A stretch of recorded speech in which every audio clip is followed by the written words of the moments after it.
Many gifts, one Spirit of God. We are one in the Spirit. Have you ever experienced it? That feeling that we are all in the same Spirit?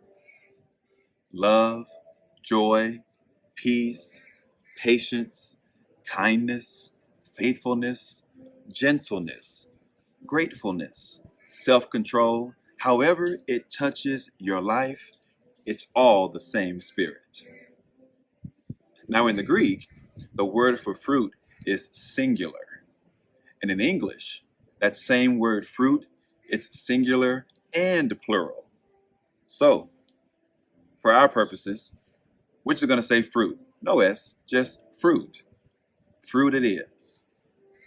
So, yes, that's our focus this week. We are all about the fruit of the Spirit. And early in this week, we're going to focus on what we might call the gathering of that fruit. We want to bring it in. We want to understand it. We want to make sense of it so that then we can discuss how to use it. And that'll come later in the week. So today, let's talk about that gathering, shall we? Paul is writing to an early church in Galatia.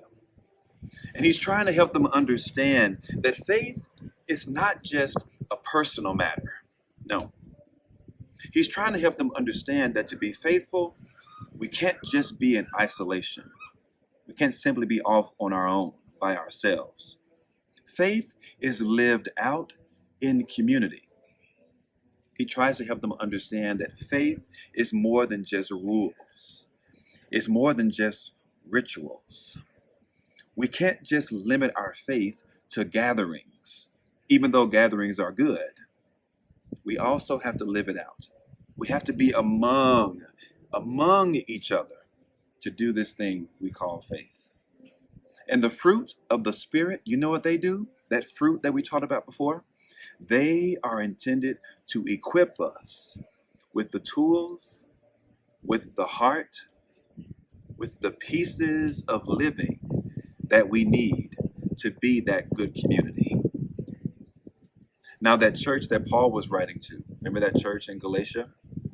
They were trying to figure out how to come together, how to be together from different backgrounds, from different religious experiences, different beliefs, different ways of seeing in the world.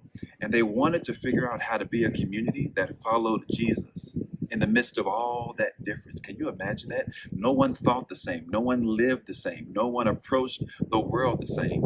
Yet they wanted to be together because they believed in Jesus. Sounds beautiful. Sounds difficult, but so very necessary.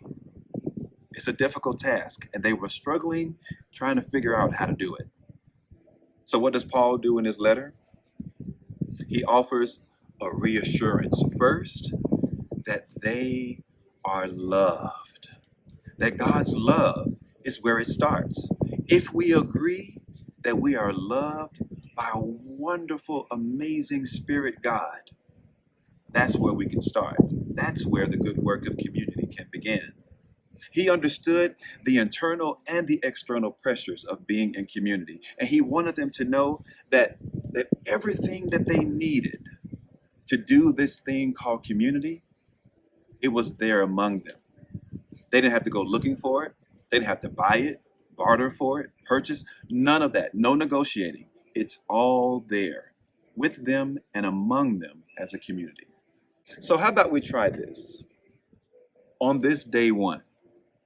On this beginning of our camp experience, let's just declare that this moment forward, we are a community and that we have everything that we need to make sense of it.